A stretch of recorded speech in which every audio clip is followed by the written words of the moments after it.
Vous êtes sur RTL. RTL Soir, 18h19, Stéphane Carpentier. L'invité de RTL Soir nous rejoint en direct de Marseille. Bonsoir Jean-Luc Mélenchon. Bonsoir. Merci d'être là, leader de la France Insoumise, pour commenter ce 1er mai. Vous avez défilé, vous, à Marseille, ça s'est passé dans le calme, oui. Vous allez nous le confirmer dans quelques instants. Avant d'échanger avec vous, Jean-Luc Mélenchon, je voudrais qu'on retourne à Paris en fin de cortège pour vivre l'actualité en direct. On retrouve Place d'Italie, sur place pour RTL, Anne Le Hénaff. Anne, c'est toujours tendu ? Oui, je suis avec la queue du cortège, moi, qui arrive en ce moment place d'Italie et qui est bien obligé d'y arriver car les forces de l'ordre empêchent les manifestants de quitter le parcours. Certaines rues sont même barrées avec des barrières, mais ces gens-là, eux, ils ont manifesté dans un calme assez relatif. Ils ont vu quelques scooters qui avaient déjà brûlé, des vitrines déjà cassées, des abribus éclatés. C'est à l'avant du cortège, en fait, que les heurts se sont produits et ça a été constant depuis midi. Des casseurs qui s'en prennent aux policiers, leur jettent des pavés et puis les forces de l'ordre ripostent avec des gaz lacrymogènes, sortent parfois en colonne pour en arrêter quelques-uns. Mais c'est dans le calme qu'une grande majorité de manifestants ont défilé cet après-midi et arrive là, place d'Italie, où on entend encore au loin des pétards et sans doute des affrontements avec les forces de l'ordre. Voilà, fin de cortège en direct donc dans le 13e arrondissement de la capitale avec Anne Le Hénaff pour RTL. Jean-Luc Mélenchon, c'était à craindre ces débordements, ces heurts aujourd'hui dans la capitale? Bah écoutez, comme ça fait maintenant plus de 10 jours qu'on nous les annonce, la véritable surprise, c'est que c'est quand même lieu et que personne n'a été capable de les empêcher. Bon, écoutez, franchement, je voudrais rappeler que c'est pas le sujet du 1er mai. Là, il y a beaucoup d'incompétence dans l'organisation des forces de police. Le préfet Didier Lallemand s'était signalé en Gironde pour avoir provoqué quasiment tout le temps où il était préfet. Il y avait des incidents toutes les semaines. Il y en a plus maintenant qu'il est parti. C'est à Paris qu'ils ont lieu. Lui-même, d'ailleurs, s'est signalé par un comportement particulièrement brutal et inacceptable lorsqu'il avait refusé de présenter des excuses au député Loïc Prud'homme qui avait été matraqué au cours d'une manifestation où le malheureux essayait de remonter sur sa bicyclette. Voilà, Jean-Luc Mélenchon, vous mettez en avant l'incompétence de l'exécutif par rapport à tout ça. Aujourd'hui, le dispositif policier déployé a été franchement à la hauteur. On a évité le pire, hein. Ah bon? Vous étiez au courant d'un pire qui devait se produire et qui ne s'est pas produit? Un chaos annoncé en tous les cas. Parce que, un chaos annoncé. Non mais vous en me tous les dites, cas. on s'attendait au pire. Évidemment, ça fait maintenant 11 jours que Monsieur Castaner dit qu'il va y avoir des incidents gravissimes. Alors tout le monde a envie de lui dire, mais alors monsieur, quelle disposition avez-vous pris? Écoutez, je pense pas que c'est abusé de ma situation d'opposant que de dire que c'est certainement le ministre de l'Intérieur le plus lamentable que nous ayons eu depuis longtemps. On n'a jamais vu une chose pareille. Nous en sommes maintenant à 2000 blessés.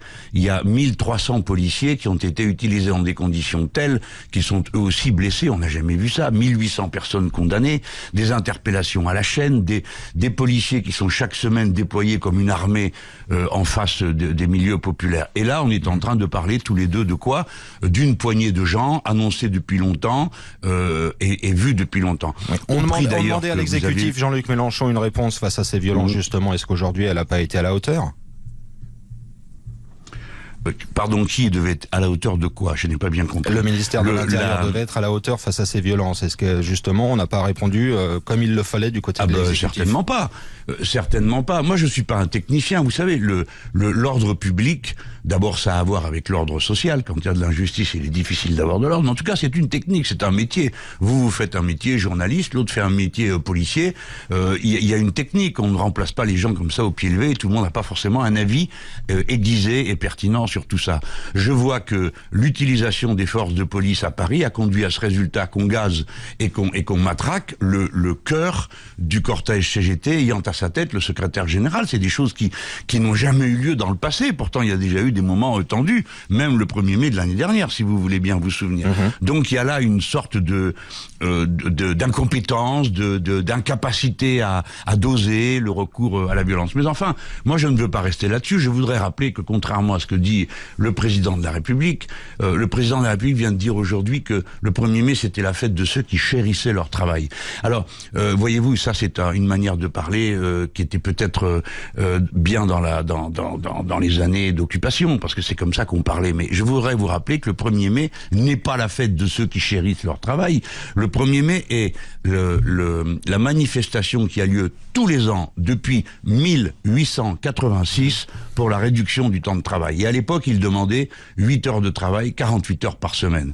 Et 48 heures par semaine, c'est le chiffre auquel l'Union européenne a ramené le maximum du temps de travail avant heures supplémentaires. Donc je voudrais quand même qu'on prenne conscience du fait que, de même qu'on voit un saccage de la planète, il y a un saccage social.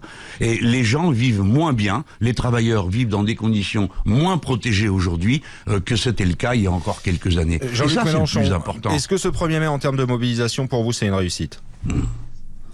Je suis pas le mieux placé pour ça. En plus, on comprend plus rien aux chiffres parce que il y a les chiffres du ministère de l'Intérieur. Si vous écoutez le ministère de l'Intérieur, il y avait tout simplement personne dans la rue. Après, si vous écoutez les chiffres que donnent certains de mes amis enthousiastes, on a l'impression que la révolution est commencée. Et puis, la tentation que nous avons tous de couper la poire en deux ne veut strictement rien dire. Ce dont je suis certain, c'est qu'il y avait plus de monde cette année qu'il n'y en avait l'année dernière. Cela est évident. Que le public de cette marche s'est rajeuni. Nous l'avons observé aussi bien ici à Marseille que à Paris, d'après ce que me disent mes amis et ce que je vois venir de toute la France. Voilà, c'est une mobilisation qui intervient, Jean-Luc Mélenchon, au bout de 6 mois de contestation sociale. Est-ce que ça doit continuer ? Ça, vous savez, ni vous ni moi, on n'y peut rien. C'est les gens qui décident ça tout seuls. Mais ce qui est certain, c'est que le grand débat, ou le prétendu tel grand débat, n'a servi strictement à rien. La conférence de presse du président de la République a été mal vécue, si j'en juge, parce que ce qu'on me dit autour de moi. Parce que, voyez-vous, les gens qui ont fait 24 semaines de mobilisation sociale, ils l'ont pas fait pour qu'on supprime l'ENA, voyez-vous. Je ne dis pas qu'il ne faille pas toucher à l'ENA, mais enfin, c'était pas ça le sujet, quoi. Donc, il y a un ressenti d'une désinvolture, d'une forme de mépris qui est assez mal vécu. Et aujourd'hui, ce qu'on a observé, c'est que une certaine convergence, attention, je dis bien une certaine convergence, s'observait entre les manifestants qui venaient derrière leur bannière syndicale en nombre plus grand qu'auparavant, donc eux-mêmes sont en proie à une mobilisation, des Gilets jaunes. À Marseille, nous avions la Manif Climat, nous avions des collectifs citoyens, si bien qu'on peut dire qu'à la fin, qu'ils aient ou non discuté un programme commun, ils étaient tous là en même temps. Et c'est une convergence, une fédération des mouvements populaires qui, évidemment, comme vous le devinez, retient beaucoup mon attention parce qu'elle me semble porteuse de futur, de possibilités pour l'avenir. Merci Jean-Luc Mélenchon d'avoir été l'invité de RTL Soir, leader de la France Insoumise, en direct depuis Marseille avec les moyens techniques de notre correspondant Étienne Baudu, et entretien à retrouver sur notre site rtl.fr. À suivre, la tension vue de l'intérieur. On vous emmène en coulisses ce soir d'un escadron de gendarmes mobiles. À tout de suite. RTL Soir, 18h27. RTL Soir.